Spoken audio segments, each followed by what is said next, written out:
So this Maimer is dedicated to my cousin, Chana Bas Reb Sholem Meir. Tehi Zichra Baruch. Brucha. Okay, so let's just read, just get the flow of the story here, just to refresh our memory. So this is Perek Amud Beis, the end of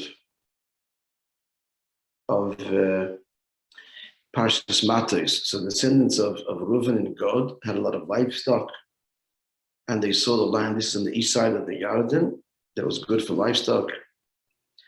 They spoke to Moishe and to Elazar the Kohen and to the princes, and they identified all these places and said that this which we conquered, they just conquered. So this is good for livestock, and we have that. If it pleases you, let this be our inheritance. We don't want to go across the Yarden to the west of the Yarden. So Moishe responds and says, your brother should go to war while you stay here. Why do you discourage the children of Israel from crossing over the land? This is what your fathers did when I sent from Kadesh Barnea in Meraglim. When Hashem was angry, and he repeats what happened, the consequences. And now you have risen, prosecute Dalit, in the place of your fathers as a society of sinful people.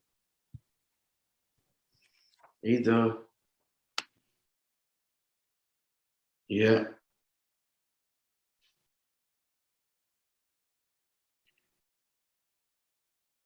So he continues. If you turn away from Hashem, then he will leave you in the desert again, and you will bring calamity upon the entire people. And they respond and they say, we will build sheepfolds for our livestock and cities for our children. That's significant. Rashi notes. First Umikneh and then Tapeno. And we will arm ourselves quickly, and go in front of the Yidden until we have brought them into their place. And our children will reside here. We won't come back home until all the Yidden or Bnei Yisrael have taken possession of their inheritance. So Moishe said to them, if you do this thing, if you arm yourselves to battle Lifnei Hashem, the Milchama, and your armed force crosses the Yarden before Hashem until he's driven out all of his enemies, and then makes this condition, the land is conquered, then this can be your heritage. But if you don't, you will have sinned against Hashem, and so on. They said, we will do as you say, which in fact they did. Okay. Let's begin the mind. Umikneh Rav, Bnei Reuven, Bnei Gad. So Bnei Reuven and Bnei Gad had an abundance of cattle. They said to Moishe, etc., give us this land to your servants as the inheritance. Moishe responds with the words of rebuke. And in the end he says, if you will literally arm yourselves before Hashem, then this land will be, in fact, your place of inheritance. Why did they choose the Bnei Gad and Bnei Reuven? On the other side of the Yarden, they didn't want to go to Yisrael. In the end, as you know, just by the way, the Rabbi doesn't deal with this, but he grants it to them and half the tribe of Menashe. What does Menashe come into the picture? The basic answer is that we see Bnei Slavchod and so on, that they had a special love for Eretz Yisrael, for the ultimately expanded border of Eretz Yisrael. This is connected to my cousin, Abdul Shalom, who made Aliyah and settled in Eretz Yisrael with her husband Yosef. So let's continue. So So why did they want to go? But this is after the death, the end of the whole generation that was the Chetem Meraglim. There was a 40-year delay because of this whole business. This is so obvious. They couldn't touch Yisrael. Why would they want to go touch Yisrael? Moishe Yukchon is furthermore not understood, further difficult. Shali Omro the Moishe Menachnon the Chavetz Chushim. They said they're ready to be the paratroopers, to be armed and to fight on the front. They already offered this. Before he made the condition, they offered it themselves. As soon as Moishe said, "What are you doing?" He says, "No, we're ready to fight. We're going to fight. We're going on the front lines." So, in other words, they're already ready and displayed willingness for Mesiras Nefesh. So, if you're ready to have Mesiras Nefesh, what's the problem? Go in. How could they not want to go to Yisrael? You have to understand what Moishe says to them. He said, if you will arm yourselves lifnei Hashem, before Hashem. What's the deal? Lifnei Hashem. I know the Maila Mishem Havaya, even higher than Shem Havaya. Like it says by Avram, similarly, Salech Lefonai, go before me, Ve'yitomim, and behold. And the Fonai Far Mirdaike, before me, before my name. And now the illustration of Lifnei Havaya is in Kippur. Before Hashem, you are purified. So the question is, so even though, what do we see? This is the Shaila. Even though Moishe Ben was demanding the Medarga of Lifnei Havaya, that's the ultimate. It's the ultimate avodah. Yet it falls short of the tachlis, which is the v'hisa ha'aretz hazis lachem lachuza evra yarden dafke. Sorry, opposite. Even though they're going to have the avodah of Lifnei Havaya in Eretz Yisrael proper, what is this going to lead to? Their achuzah in evra yarden, the other side of the yard. So what is the question? So you have to understand, what is this avodah of Lifnei Havaya that Moishe demands of them? And that will allow them, that they should be able to take this land, this achuzah. And this is even in addition to the Mesiras Nefesh that they're ready to display. So what exactly is this avodah of Lifnei Havaya? And why is that necessary? And only then can you have the achuzah. That would be the tachlis. Yeah, we're clear. Yuvan Zebehekt, Teres Ben Azok, and first of the preface, Al Rebbe's teaching, being the Hefresh, Ben Avedes Yosef, Avedes Shara Shvatim. The difference between Yosef and the other Shvatim, Bin Ashvatim, Ayarei Tzoyim, the Shvatim were shepherds. V'hainu Shebochru Lam Aveda Kazu, they chose an Aveda Sheyuchlu Lias Bizbodados Merilam, that they should be removed, secluded from the world. The fish Avidosam Hoisav B'chinas Merkava.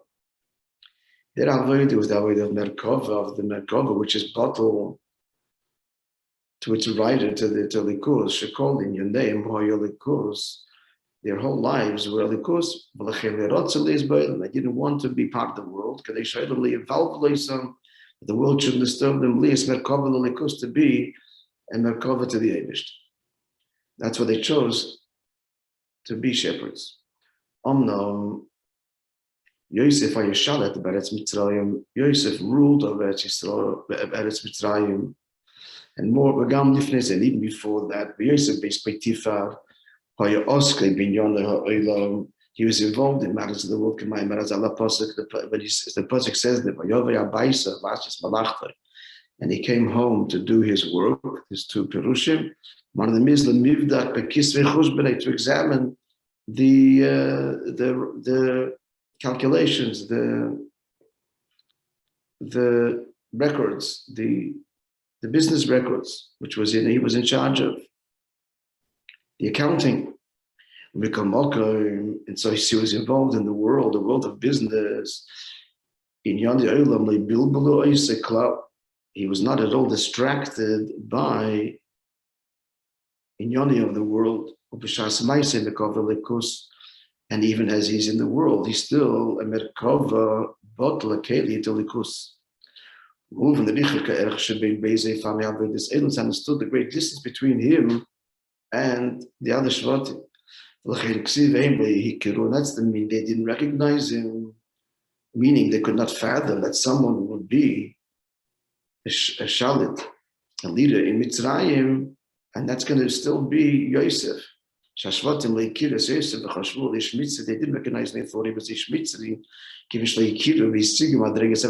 didn't grasp. They saw the Chetzonis. They couldn't imagine that someone in such a Levushim should be, and Merkava Talikus should be Yosef. That a person could be so involved. Now, what's the reason for this distinction? Yosef, place of Atzilus. Here's Neshama some Atzilus. Yisoid of Atzilus. Shenki Neshamas Nishmas Hashvatim Shem B'chinas Bria. They were of a lower level. And therefore, Klolos Achilik Ben Shnei Fani Aveda now, Yesh Nagam Bisman Hazeh. And what did you think? You'll see at the end of this mimer. So the answer is good, that the Neshama that Atzilus can do so, can achieve what Yosef did, but Neshamas the Bria, to maintain their connection to Likus, they have to take these precautions and be secluded. So the same thing is also true now. For those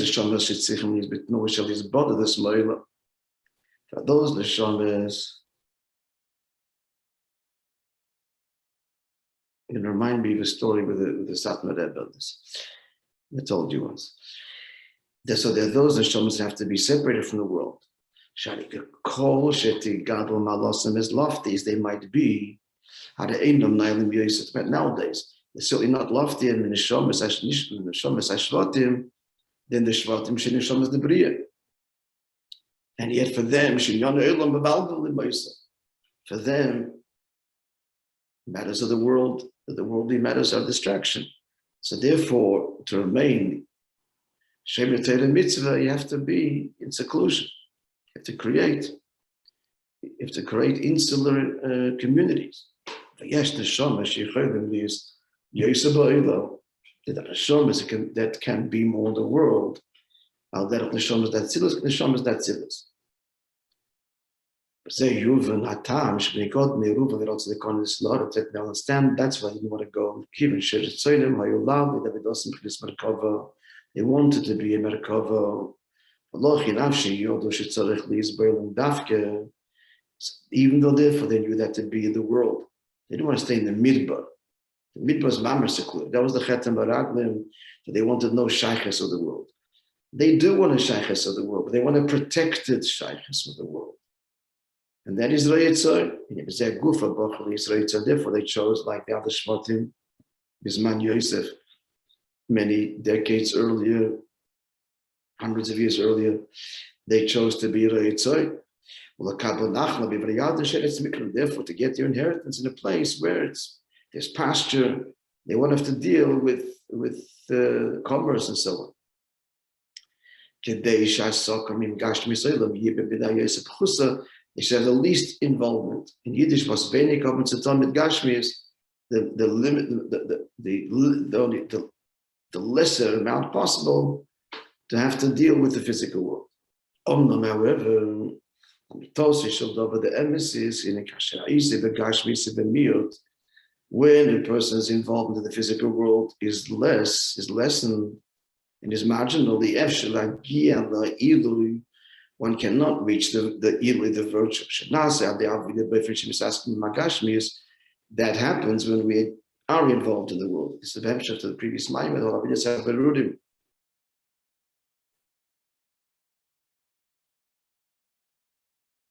V'agashmis mevalvo dafke, being in the world where the gashmis is mevalvo. The alpha became mevarim gashmis, and nonetheless, at the end, he succeeds in refining and elevating it. So remaining secluded from the world falls short of this milah, is missing this milah. As the Mishnah says, according to the pain is the reward, and if there's no pain, so the reward ruchni is lessened. Behind the shenokil, he said, "Taka easier should you have the beifin shal is botheredness." The person's avodah should be seclusion. They love really godly is, but to reach yet the greatest illy, which is the kavona, as he def kadei isik bebirja gashmi, says dafka through involvement.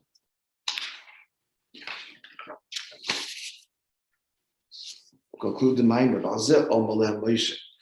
And therefore Moishe said to them, now is going to be via the diuk of what? Lifnei Havaya Dafke. That even though that they exhibited an inyan of Mesidas Nefesh and they were ready to fight, and they did before he made that a condition, Moishe says to them, Zelama speak. It's not enough. If you're going to remain here and you're not going to go into Eretz Yisrael, then it has to be the avodah of Lifnei Havaya. Kivin shereitzim la'asik begasher miut, since they want their involvement with the Gashmis should be b'miut, marginal, in the Kadesh, bekin yetzim gam in the ruchnis billy godel, in order to achieve that ruchnis dikra virtue that is only achieved through engaging the world.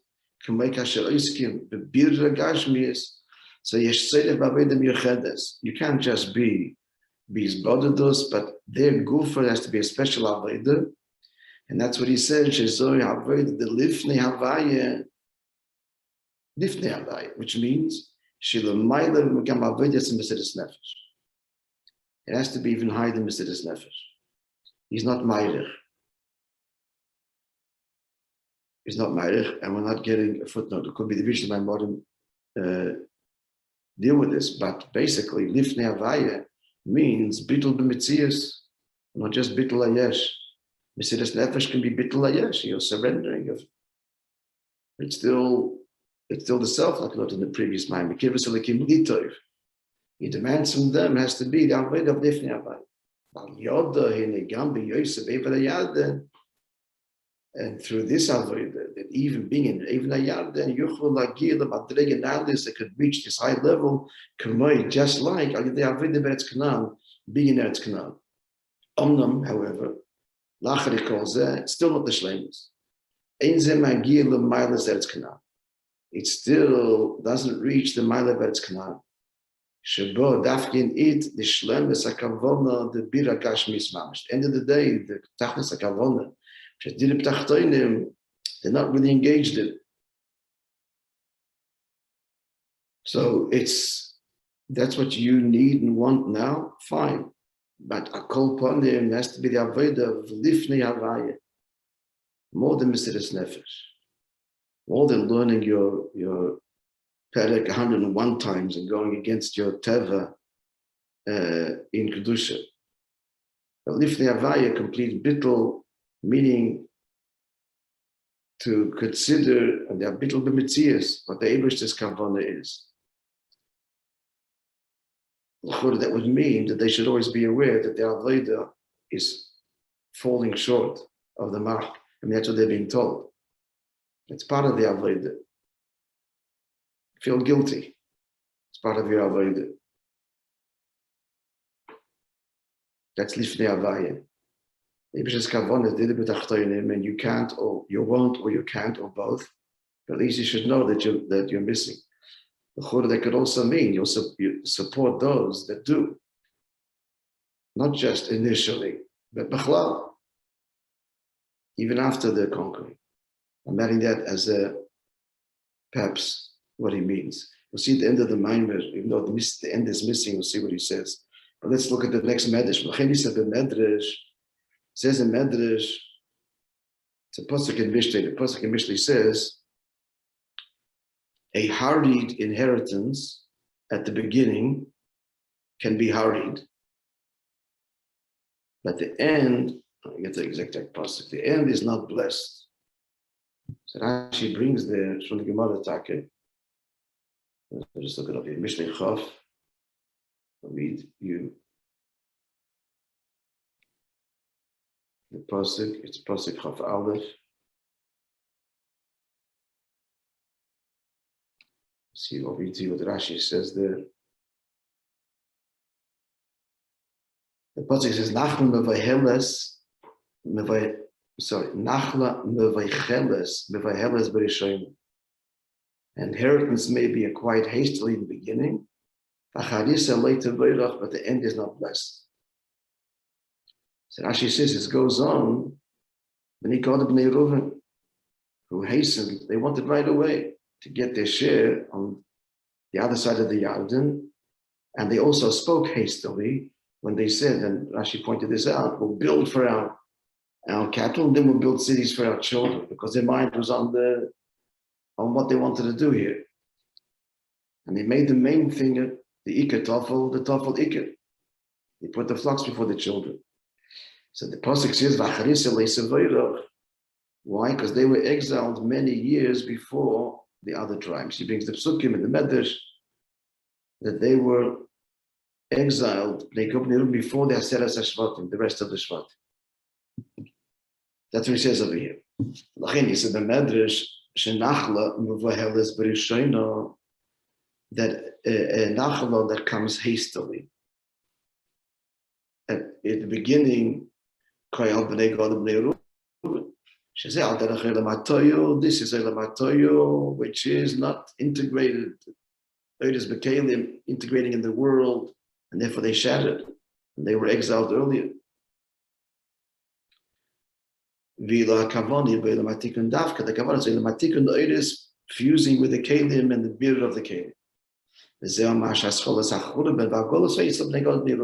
why the beginning of the Golos started with them, of the Aseres HaShvatim, and then the rest were exiled by Melech Ashur, by king of Assyria.